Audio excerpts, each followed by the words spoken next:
I would like to acknowledge the traditional custodians of the many lands on which we meet today and pay my respects to elders past, present, and emerging. I also extend my respects to any elders joining us here today. Series called Monuments, and the latest novel in that comes out hopefully later this year, Rebel Gods. What I thought I would do is I thought I would talk about sort of my inspiration for that fantasy series that I've just written and just released. But look, I am very much used to working with an audience and bouncing off an audience and being told, when they're bored or what they'd rather I speak about. So please don't hesitate. There is an icon if you're on your computer. There is an icon in the bottom left-hand corner of the screen where if you click on it, it'll bring up a conversation. Feel free to sort of type a question there and I'm happy to answer it. If you're on your phone, if there's a natural pause in the conversation, don't be afraid to sort of speak up and ask a question. If it doesn't fit in with what I'm saying, I'll make sure I work it in before we get to the end. But thank you so much for coming. I know these are quite strange times. And I'll sort of talk about how that's affected the way that I write as well. But basically, I got my first book deal when I was in high school. And that's why I've sort of stuck with writing YA because I was writing stories for myself. And as someone who has grown to really, really love that sort of demographic to write for, I found myself sort of discovering who I was over and over and over again as I wrote these sort of stories of self-discovery that were aimed at teenagers but were for a broader audience to read.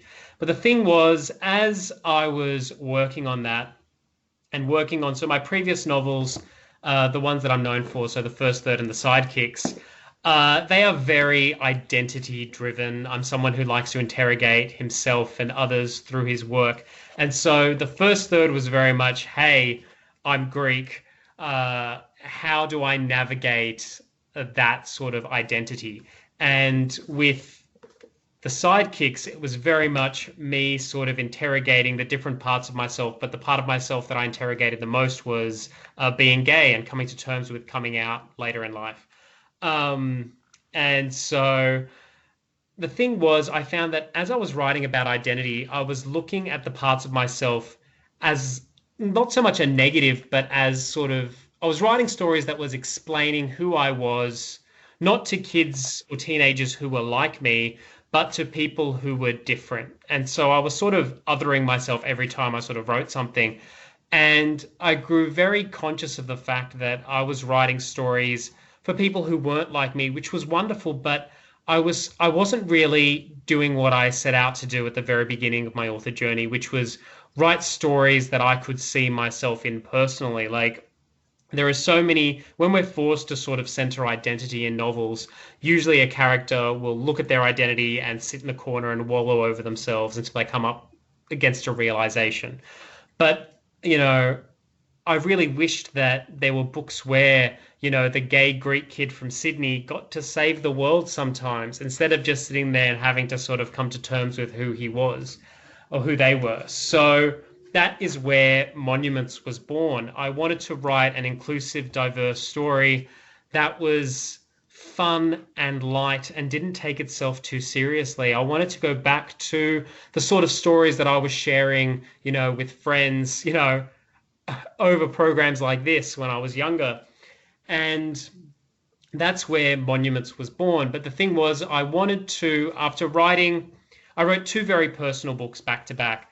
The first third was basically me dealing with that sort of dread that the time that I had with my grandparents was limited. And, I zeroed in on my grandmother who, she is one of the most important figures in my life. When my dad ran off and decided to start a new family because he was so good with the first one, I was raised by my mother and my grandmother. And so for me, I am just very aware that the time that I have with my grandmother is limited. And so I wrote a novel that sort of centered that fear. And it was a really, really personal story about that sort of loss that you feel when you're anticipating a loss rather than after that loss has actually occurred.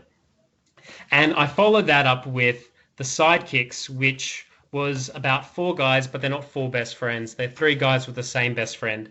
And then that best friend passes away. And it's about what the others, the swimmer, the rebel, and the nerd, what they do to sort of rebuild their lives and eventually trace a path back to each other. And that book was heavily inspired by my best friend passing away between year 10 and year 11, and me and my friends having to sort of discover who we were while we were grieving the loss of someone who was so important to all of us. And after writing those two books that were quite personal, it wasn't that I had lost or at least exhausted all of the life experiences I could write about. I was kind of sick of it. Like, I was treating writing as sort of, there was this urgent need that I needed to get stories out of me. But I was writing about things that were happening in my 20s through teenage characters. And that's kind of cheating. Like, when you read books about teenagers, but they're very much about people in their mid 20s. And I didn't want to become one of those authors who was just working through my adult problems through teenage characters, because at some point that starts to feel really insincere. And so I went back to all of the things that I absolutely loved as a kid. You know, TV shows, like there was a TV show growing up called Alias that I absolutely loved. It was about, so Jennifer Garner was the star, and it was like female James Bond, only not as gross in terms of gender dynamics. And basically, she ran around the world wearing all these fun wigs, solved all these puzzles, and and spied on people. It was really fun, and I wanted to sort of capture that in a book ever since I was a teenager. And so I wrote that on the list, and I thought, what else were the things that I was inspired by as a kid, to sort of root myself back in that teenage mindset.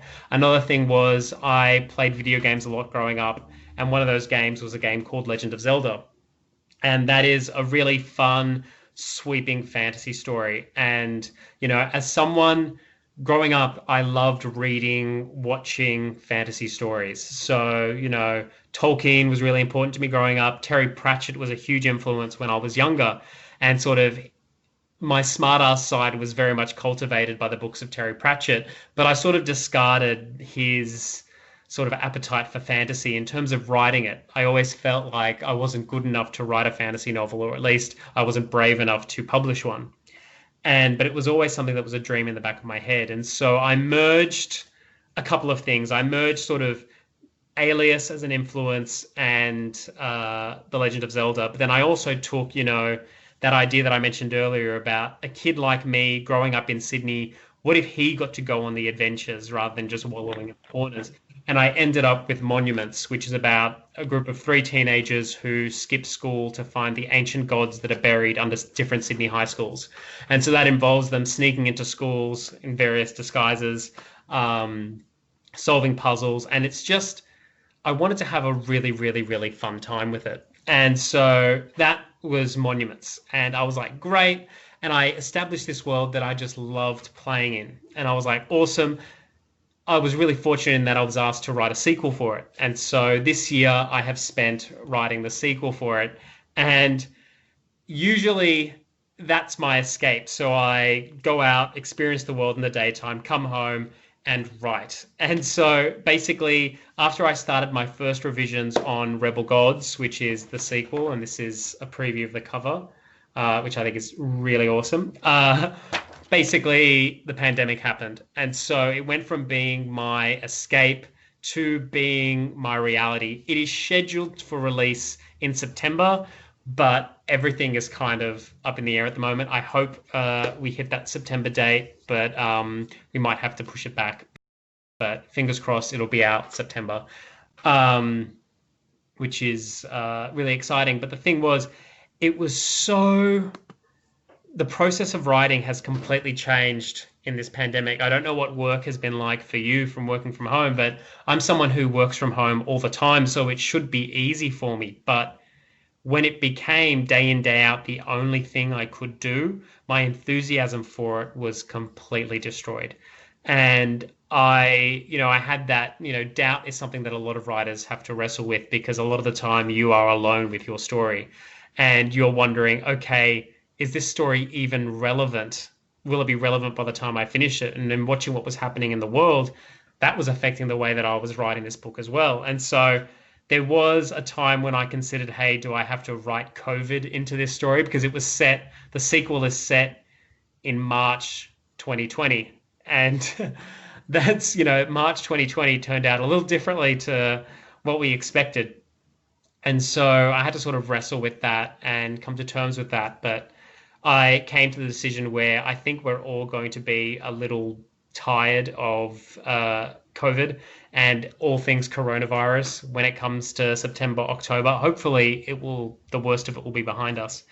And so yeah, it took me about a month to get back on track and rediscover that passion and that joy that I had for the idea. The sequel takes the idea in a different direction. I'm very fond of, say, like the Alien movies, or a different example would be like the Toy Story movies, where those films have similar characters, but the adventures they go on are quite different. They try on a different genre, and I wanted to try that with this series. And so, while Rebel Gods is still a fantasy novel, it slants more towards the contemporary. It's basically these three kids went on a wild adventure that completely changed them forever. And so now they're dealing with those repercussions, but also they have been given the task to kill two gods. And I'm always fascinated by, especially in entertainment geared at children and teenagers, where you have this sort of goal, where there is this end boss, where it's like, okay, you have to kill this, evil figure, and it is going to be really easy because you are killing an evil figure. And I wanted my characters to actually wrestle with the realities of that. And sort of, I came to realize that it was really difficult to find a way to make that justifiable without turning the people they have to kill into maniacal villains. And so it was really, I don't know, it was something that I really wrestled with, and trying to come up with the ethics of a plot that is centered around killing someone was really fun and really pushed me as a writer. But like all the challenges I set myself when I write a new book, I never want to do that again. Next time I'm going to write a very simple, clear gut villain that from the get go needs to be killed. So I've ended up with a novel it still has those fantasy elements, but it feels kind of like Hamlet, where our main character is sort of wrestling with the do I or don't I, commit this act. And so it's like a little Shakespearean play set within this sort of fantasy world. And it was really fun, and I really can't wait to share it with readers later this year. And I chose the best time ever to release two books in one year. I'm also going to be releasing a novella. It is called The Greatest Hit. Hey, I've brought props.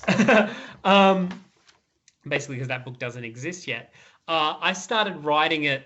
I actually started writing the first draft in March of this year. So actually, no, April of this year. So it was the beginning of last month. And it started out as my COVID book. So it's a novella. So it's only going to be around 15,000 words, which is a quarter of what my books usually are. And I sat there and I thought, okay, what's the story I want to tell? And I had this idea of a love story, and I wanted to tell it over 5 years. And then COVID happened, and I was like, oh, I don't want to do this anymore. I want to write a love story set in COVID, because, I'm sure that's the idea that everybody had when they were struck down by sort of the pandemic and were forced to stay indoors. Because I found it really fascinating where you have teenagers who are so used to sharing so much of themselves with each other, and especially, when they're building sort of a romance, and then to have that cut off and to be forced completely online and to be forced to be distant from each other. I wanted to explore that in a way in a book. And, I wrote it, and it was very much set sort of in COVID time. But then when I read through it a month later, I was like, I am already bored of coronavirus. I don't want to subject people to this. So that is a draft that will be relegated to one of my folders on my computer. And I'm going back to that sort of original premise in the rewrite that I'm doing now. So basically, The Greatest Hit is about a girl named Tessa. She is 19 years old, and she is known for writing a song that went viral, 5 years ago. and the internet basically mocked it, and she was a celebrity for 5 minutes. And it was actually a song that she wrote professing her love for one of her classmates, but she was too afraid to go public about it, and then it became the most public thing ever, and she sort of shied away from it. And so the story will be split between 2020, when she falls in love and goes viral, and 2025. And so there will still be pieces of that draft that was set during quarantine. But I think right now, what we want to do is we want to imagine going back to normal. And so I wanted to write a story that where half of it at least is set in that future time, so that it keeps the story feeling optimistic, and it means I can imagine my characters hugging and kissing again, which is it's just really weird. I don't know about you, but it's like when you're watching TV now and you're watching a drama and the characters, hug, and you're just like, no, don't do that. So I sort of have to fight that and remind myself what it's like to be human again, and then sort of write that down. It's amazing how sort of our ideas about how we relate to each other can change on a dime, and that we have to sort of reprogram ourselves to think differently.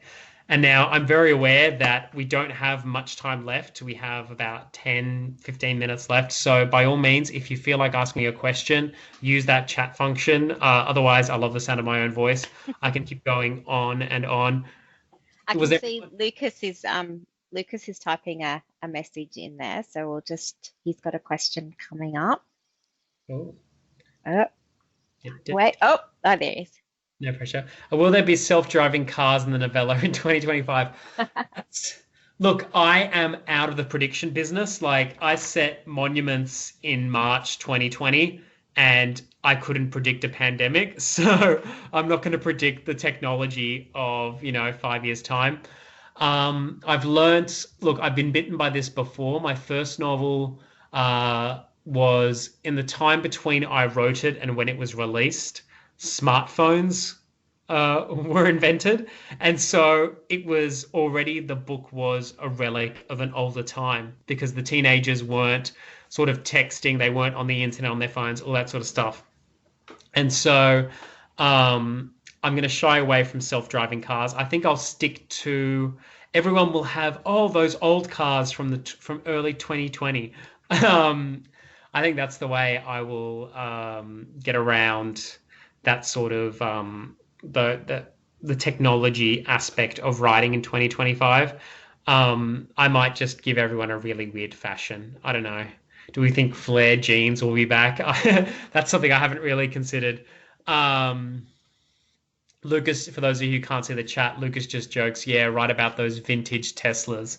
Um, so yeah, it's an interesting time to be a writer, because we're all feeling these so we're all feeling this isolation, we're all feeling this yearning for normalcy, but at the same time, we all can't constantly read about this situation that we're going through over and over and over again. We're going to start feeling it like a weight on our shoulders. And creative writing should be, yes, it should be a release and it should be a way to unite us, but we also shouldn't be afraid to escape and read something that doesn't reflect what we're going through right now. And so in one sense, I'm really excited and glad that my fantasy novel, my series, is concluding this year, considering this year has been so strange and so difficult for a writer who deals solely with realism. It is such a difficult time to write stories and to set stories about this time.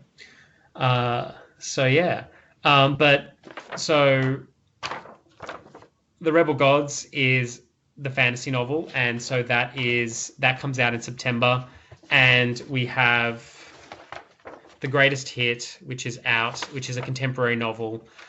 Yes, Becky has just asked if this is YA. This is still very much YA. Like The Rebel Gods, even though the main character is 19, I'm just very aware of keeping YA as inclusive as I can for the younger readers of YA. So, look, I kind of crammed in as many swear words as I possibly could in the sidekicks because I was like, great, I'll put in 40 F words and they'll reduce it to like five.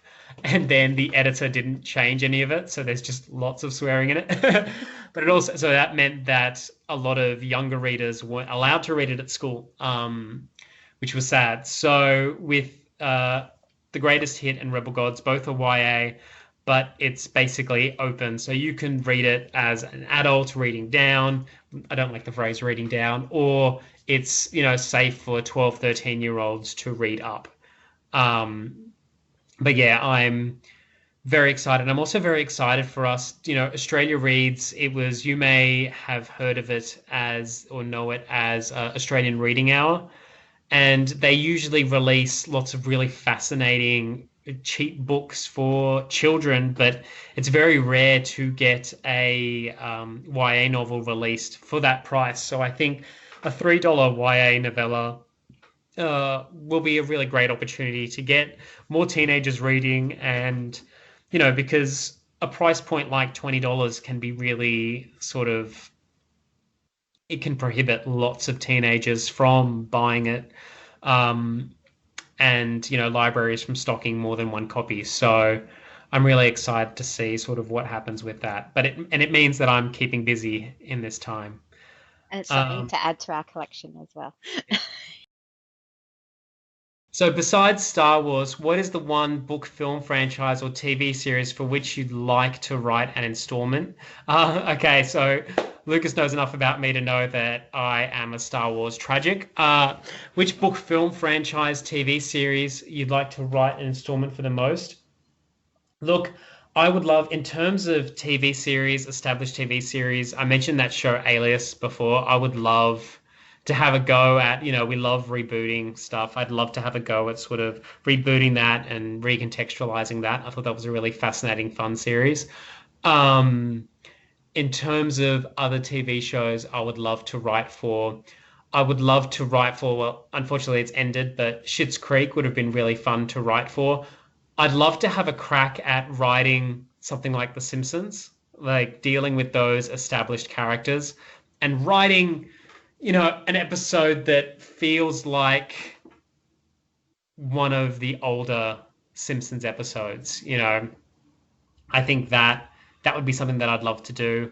I would love to also, I'd love to write a Pixar film, but I'm also very aware of the fact that they don't need more white men writing their films. I would love to see more Pixar films that center female experiences, centering, more diverse voices in their narratives. But if Pixar knocked on my door and said, "Hey, do you want to write something?" I would love that. And in terms of books, what I would love to see more of is us being more playful with the way that we tell stories in Australia. Like, I would love to take one of my favorite sort of YA novels, like, let's say, Frankie by Siobhan Plaza, or mental blank. It's on the tip of my tongue. Remind Me How This Ends by Gabrielle Tozer. And I'd love to take one of those stories and rework them and rejig them, tell somebody else's story within the framework of that. I don't know if any of you have read Tom Stoppard's Rosencrantz and Guildenstern Are Dead. So that is set entirely within Shakespeare's Hamlet. And, with the constraints of the play dictating the events of Tom Stoppard's play. And I find things like that really, really, fascinating. But, there's a whole thing with copyright and all that makes that sort of stuff a bit difficult to do with fiction that hasn't sort of entered the public domain. But I would love a collaboration like that with other authors. So Monuments is available now at the library. It's also received a price drop now, so it's available for $10 Australia-wide, which is really exciting. And I have Rebel Gods, which is out in September. And then for the Australia Reads campaign in November, we have The Greatest Hit. Will you wrap my copy of Rebel Gods in Glad Wrap for me? So there's the running joke that whenever I write a new book, my grandmother she either signs it for people or she wraps it in Glad wrap to preserve it. There's an entire shrine to me in the corner of her house, and Oh, it's slowly growing with all these books that she's glad wrapped because books are to be looked at and not read. we thank you very much for giving up your time to come and see us this afternoon. Obviously, it's a different experience, but it's a really rewarding one, and we can't thank you enough for that. Thank you so much for organizing this, Catherine. Like, it's a very isolating experience for authors like me who are very used to going out and touring Australia. So, thank you for your support. We really appreciate it.